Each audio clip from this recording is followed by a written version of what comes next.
Well, I was born in Winnipeg in the North End in 1928, May 15. I don't know if you know Winnipeg very well, but North End was a very tough area. If you survive there, you can live anywhere. It's like little Chicago.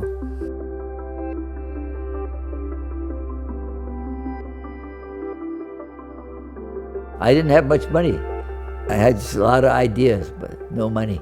He went out and built his first home and sold it, made some money, and decided he had the builder's bug. And he now wanted to just go out and continue doing what he loved to do, and that was build, see things grow from the bottom up. It's creative. It's like being an artist. It's the same thing. You get something going, and there it is, yeah.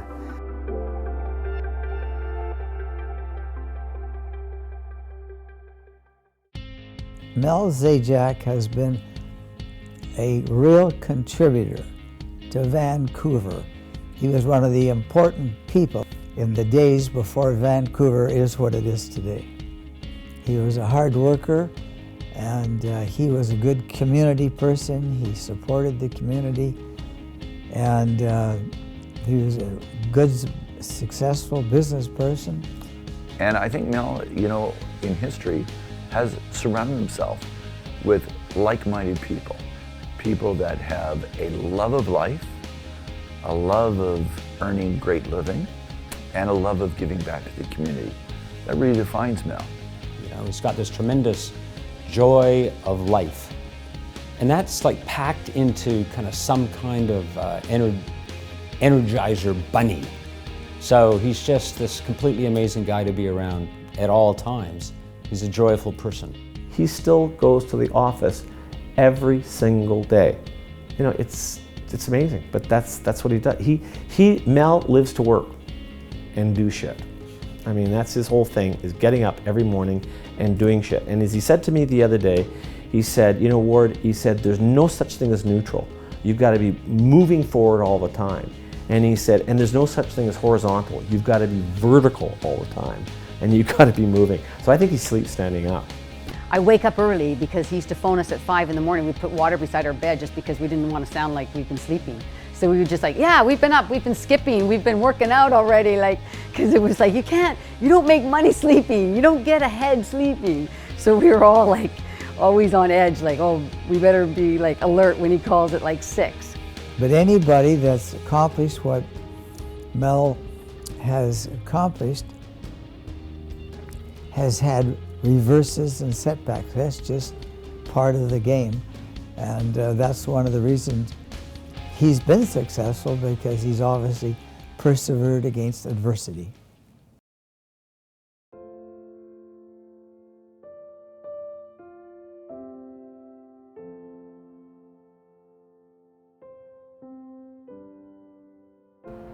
Wendy helped him a lot. Wendy was she's been such a great support of my dad's.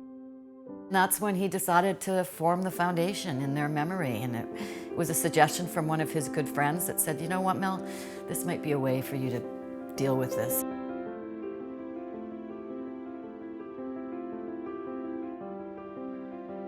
We bought the site, and I would guess within a week my dad's knocking down buildings and building buildings. And he was determined to get that camp opened the following summer, and he did. We did a lot of work here. When we were building it, we said sometimes we'd be there 7 days in a row with those, every day. They say the hardest thing is losing a child, and they lost 2. So many people would just bury themselves in a hole and become isolated and just not go on living. And they did the opposite. They went on living, and they did took something that was very tragic in their lives and turned it into something very positive. He came up with a cause that was near and dear to his heart, and he had the passion that inspired so many of us to support Mel in his great cause. He's a survivor, and whatever he does, he wants to help the community, and that's why he started the foundation. And that's a great job, and that's not easy. Mel cares in a highly activist way. And he's done that throughout all the period of time I've known him. He raises money actively. he gives his own money actively. He builds facilities for people in need actively, like the Zajac Ranch is the perfect example.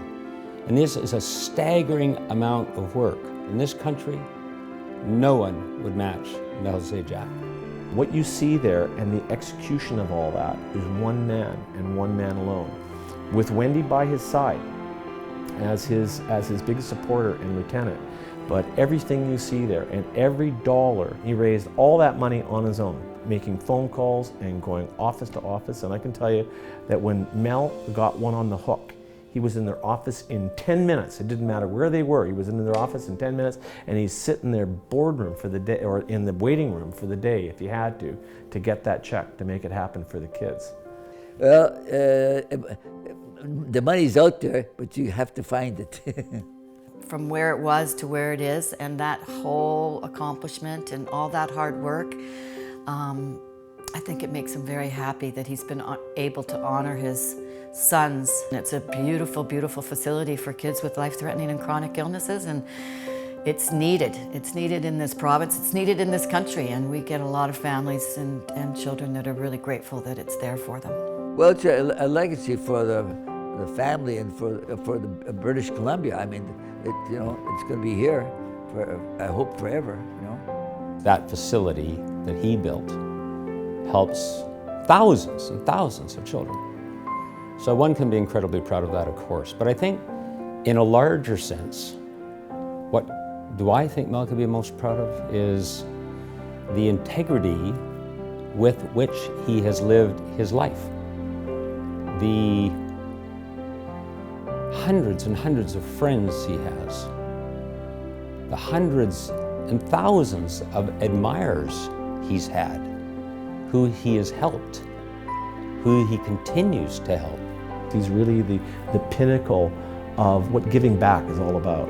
He is absolutely not interwoven with the fabric of the community. He is the fabric of the community. The vision was there. As you could see, my vision is still going. I'm still building. Well, I want to retire when I'm 98, so I'm going to have a big party. I hope I still can dance.